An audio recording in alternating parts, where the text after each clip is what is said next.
Start. Let us now see how decentralized democracy in the Nagarpalika compares with decentralized democracy in the panchayats. Democracy in village panchayats have two distinctive characteristics. First, the individual voter has a close personal relationship and a ready access to the elected representative because on an average each punch represents between 100 to 500 voters. Second, each punch has a voice which counts for a great deal in the panchayat. It is the combination of these two factors, the personal contact between the voters and the elected representative, and the importance of the elected representative in the elected body, which is the first essential step towards eliminating the power broker from the polity. In contrast to the three levels of Panchayati Raj, we have so far only had single-tier municipal administration. This works fairly satisfactorily in smaller towns because the wards are small and the municipal council compact. However, as the town grows larger, the distance between the voter and his representative increases. The number of members of the municipality also tends to increase. By the time towns grow into cities and cities into metropolises, the medium size of the ward expands to 30,000 and more, extending in the case of one Delhi ward even to 2 lakhs and above. The membership of the corporation also expands to nearly 150 members.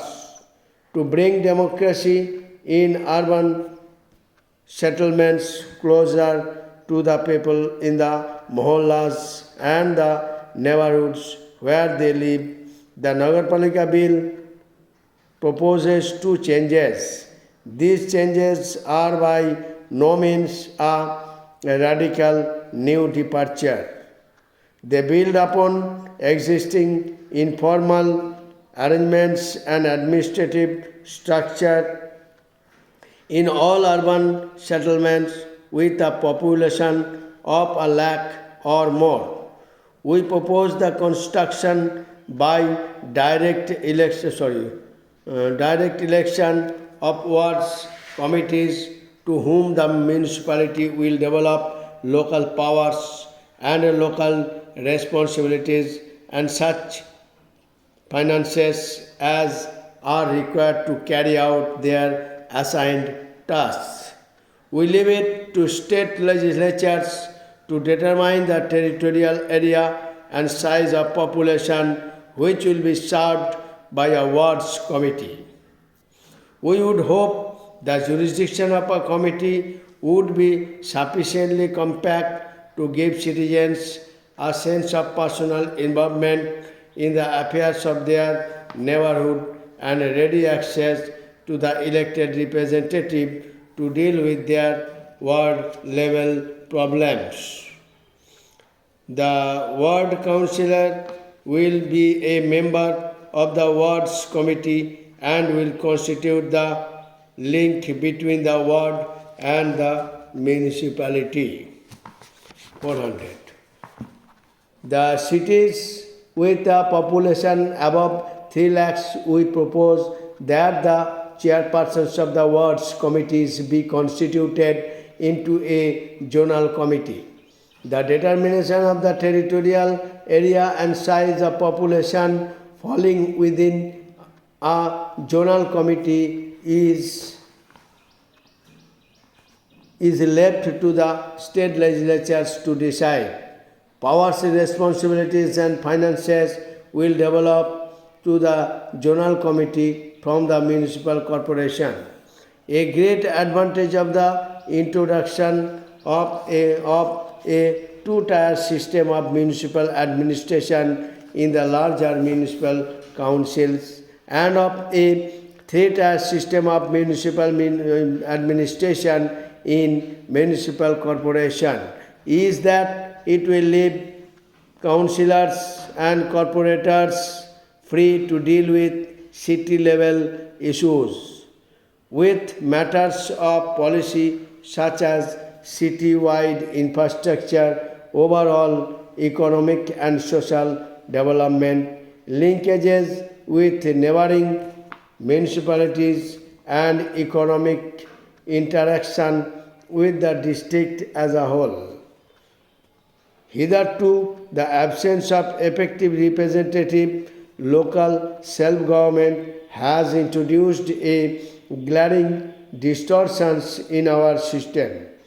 If a drain in a mohalla gets blocked, the ward councillor, the president of the municipality, the MLA, the MP, and the local ministers are all together approached to get the drain unblocked. Sometimes the unblocking of the drain even requires the intervention of the Prime Minister. The removal of such distortions requires a system change so that each level focuses on its level of responsibility. The establishment of wards committees will give the people of the mohalla, the locality or neighborhood a sense of personal involvement in their civic affairs. It will afford an opportunity for public spirited citizens to serve their locality. It will help focus attention on how the people themselves view their problems and the solutions they suggested. It will help mobilize local participation and local resources for local development. It will give voluntary organizations a neighborhood forum in which to share ideas and explore the scope for citizen action. The city will then truly belong to the people. The importance of this, the poorer parts of the city cannot be overemphasized. Today, the unrecognized and unwanted are left uncared for. They huddle together in growing slums. They are unrecognized because they are unauthorized. They wait in dread of the moment when they will be uprooted. Uprooted, they settle themselves elsewhere. To be settled somewhere, they must.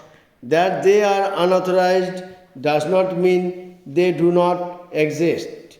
They do, and for their protection, they turn to the slum bully, bully, who terrorize them into submission, but in exchange offers a measure of protection. The children of the unwanted are then thrown into the underworld. The Wards Committee offered these unfortunates a new hope of a new dawn, DAWN. The mohalla can begin looking after its own. Sir, the Election Commission had estimated that if the voting age is reduced, an additional number of 47 million will become entitled to vote. They will have to be enumerated on the basis of a door-to-door survey. The Election Commission will take necessary steps in this regard. Both houses of Parliament approve the bill. With your permission, I shall now deal with the provisions of the presentation of the People Bill. Over the years, there has been an increasing tendency to vitiate the electoral process. Malpractices and lawlessness have been on the increase. We had therefore to think in terms of effective measures to check such evil tendencies. The Election Commission is a constitutional authority and is vested with plenary powers in the matter of superintendence, direction and control on all matters prior to and the actual conduct of elections to Parliament and legislative assemblies of the states. It is to be strengthened to take all necessary measures for ensuring free and fair elections. As the members are aware, the Election Commission is dependent on the machinery of the state governments concerned, both in respect of the work of preparation. Stop.